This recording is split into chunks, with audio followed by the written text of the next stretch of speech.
ವೀಕ್ಷಕರೇ ನಮಸ್ಕಾರ. ನಾನು ನಿಮ್ಮ ನಾಗರಾಜ್ ಚೋಳೂರ್, ಪ್ರಖ್ಯಾತ ಜ್ಯೋತಿಷಿ, ವಾಸ್ತು ಹಾಗೂ ಸಂಖ್ಯಾಶಾಸ್ತ್ರಜ್ಞರು ಮಾತನಾಡ್ತಾ ಇರ್ತಕ್ಕಂಥದ್ದು. ವೀಕ್ಷಕರೇ, ಇವತ್ತಿನ ಸಂಚಿಕೆಯಲ್ಲಿ ಗೌರಿ ಗಣೇಶ ಹಬ್ಬದ ಪ್ರಯುಕ್ತ ಮಿಥುನ ರಾಶಿಯವರ ಗೋಚಾರ ಫಲಗಳು ಮತ್ತು ಪರಿಹಾರಗಳ ಬಗ್ಗೆ ತಿಳಿಸ್ಕೊಡ್ತಾ ಇದೆ.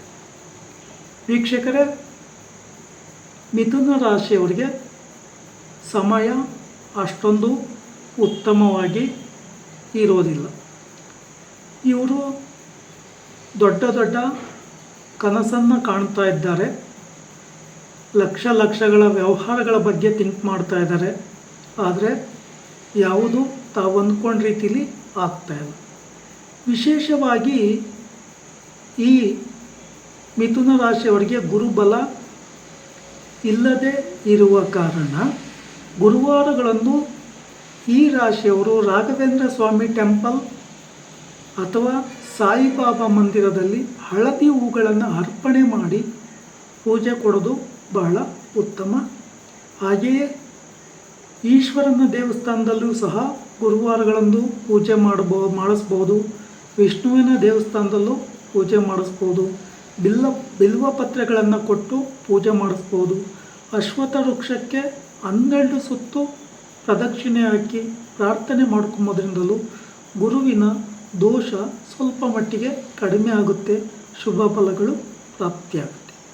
ಇನ್ನು ದಶಮದಲ್ಲಿ ರಾಹು, 4ನೇ ಮನೆಯಲ್ಲಿ ಕೇತು ಇರೋದ್ರಿಂದ ಸರ್ಪದೋಷದ ಪ್ರಭಾವದಿಂದ ಮನೆಯಲ್ಲಿ ಕಿರಿಕಿರಿ ಇರುತ್ತೆ, ಉದ್ಯೋಗ ಮಾಡುವ ಕಡೆಯಲ್ಲೂ ಕಿರಿಕಿರಿ ಇರುತ್ತೆ.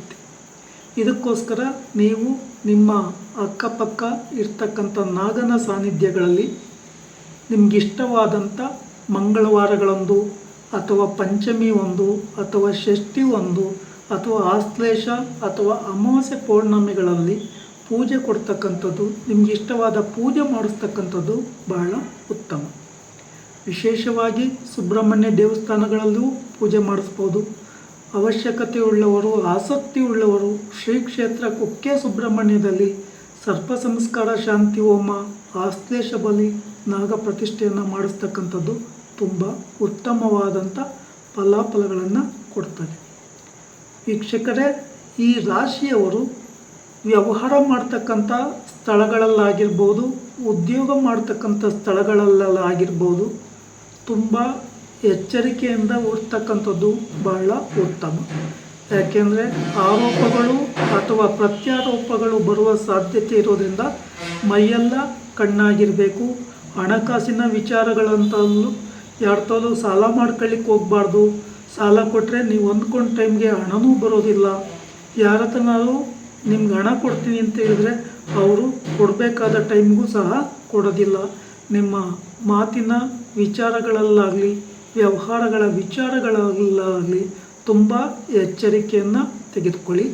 ಹಾಗೆ ವಿಶೇಷವಾಗಿ ವಿವಾಹಾದಿ ಕಾರ್ಯಗಳನ್ನಾಗಲಿ, ಮನೆ ಕಟ್ತಕ್ಕಂಥ ಕಾರ್ಯಗಳಿಗಾಗಲಿ, ಹೊಸ ವ್ಯಾಪಾರ ವ್ಯವಹಾರಗಳನ್ನು ಪ್ರಾರಂಭ ಮಾಡೋದಕ್ಕಾಗಲಿ ಅಷ್ಟೊಂದು ಉತ್ತಮವಾದಂಥ ಸಮಯ ನಿಮಗೆ ಇರೋದಿಲ್ಲ. ನೀವು ಈಗೇನು ವ್ಯವಹಾರ ಮಾಡ್ತಾ ಇದ್ದೀರೋ ಅದನ್ನೇ ನಿಮಗೆ ಎಷ್ಟು ಸಾಧ್ಯವೋ ಅಷ್ಟು ಮುಂದುವರ್ಸ್ಕೊಂಡು ಹೋಗ್ತಕ್ಕಂಥದ್ದು ಬಹಳ ಉತ್ತಮ. ಗುರುಬಲ ಬರುವವರೆಗೂ ಹಾಗೂ ರಾಹುಕೇತು ಬದಲಾವಣೆ ಆಗುವವರೆಗೂ ಕಾಯ್ತಕ್ಕಂಥದ್ದು ಬಹಳ ಉತ್ತಮ. ಇನ್ನು ನಿಮಗೆ ನಿಮ್ಮ ರಾಶಿಗೆ 9ನೇ ಮನೆಯಲ್ಲಿ ಶನಿ ಭಗವಾನರು ಇರೋದ್ರಿಂದ ಸಾಧ್ಯ ಆದರೆ ಶನಿವಾರಗಳಂದು ಶನಿದೇವರಿಗೆ ಪೂಜೆ ಕೊಡ್ತಕ್ಕಂಥದ್ದು, ಎಳ್ಳೆಣ್ಣೆ ಅಭಿಷೇಕ ಮಾಡಿಸ್ತಕ್ಕಂಥದ್ದು, ಎಳ್ಳೆಣ್ಣೆ ದಾನ ಕೊಡ್ತಕ್ಕಂಥದ್ದು, 8 ಸುತ್ತು ಪ್ರದಕ್ಷಿಣೆ ಹಾಕಿ ಕೈ ಮುಗಿತಕ್ಕಂಥದ್ದು ಬಹಳ ಉತ್ತಮ. ಮಿಥುನ ರಾಶಿಯ ವೀಕ್ಷಕರೇ, ಯಾವುದೇ ವಿಚಾರಗಳಿಗೆ ವ್ಯವಹಾರಗಳಿಗೆ ಸಮಯ ಉತ್ತಮವಾಗಿ ಇರೋದಿಲ್ಲ. ಗಡಿಬಿಡಿ ಮಾಡಿಕೊಂಡು ಕಷ್ಟಕ್ಕೆ ಸಿಲುಕಬೇಡಿ. ತುಂಬ ಎಚ್ಚರಿಕೆ ವಹಿಸಿ ಆದಷ್ಟು ಹನುಮಾನ್ ಚಾಲೀಸ್ ಪಾರಾಯಣ ಮಾಡಿ, ಗಣಪತಿ ದೇವರಿಗೆ ಗರ್ಕೆ ಪತ್ರೆ ಕೊಟ್ಟು ಅಥವಾ ಹಾರ ಹಾಕಿಸಿ ಪೂಜೆಯನ್ನು ಕೊಡಿ. ಮಂಗಳವಾರ ಅಥವಾ ಶುಕ್ರವಾರ ಅಥವಾ ಭಾನುವಾರಗಳಂದು ದೇವಿ ದೇವಸ್ಥಾನಗಳಲ್ಲಿ ರಾಹುಕಾಲದಲ್ಲಿ ಪೂಜೆ ಕೊಡ್ತಕ್ಕಂಥದ್ದು ಬಹಳ ಉತ್ತಮ. ವಿಶೇಷವಾಗಿ ಹಾಗೆ ನೀವೇನಾದರೂ ಹೊಸ ವ್ಯವಹಾರ ಏನಾದರೂ ಮಾತುಕತೆ ಆಡಬೇಕು ಅಂತಕ್ಕಂಥ ಒಂದು ಸಂದರ್ಭದಲ್ಲಿ ಬುಧವಾರ ಮತ್ತು ಶುಕ್ರವಾರಗಳನ್ನು ಆಯ್ಕೆ ಮಾಡಿಕೊಳ್ಳಿ. ಈ ದಿನಗಳಲ್ಲಿ ಶುಭ ಸಮಯದಲ್ಲಿ ರಾಹುಕಾಲ ಯಮಗಂಡ ಕಾಲಗಳನ್ನು ಬಿಟ್ಟುಕೊಂಡು ನಿಮ್ಮ ವ್ಯಾಪಾರ ವ್ಯವಹಾರಗಳ ಬಗ್ಗೆ ನಿಮ್ಮ ಅನುಕೂಲದ ಪರಿಸ್ಥಿತಿಯನ್ನು ನೋಡಿಕೊಂಡು ಮಾತುಕತೆ ಆಡಿ.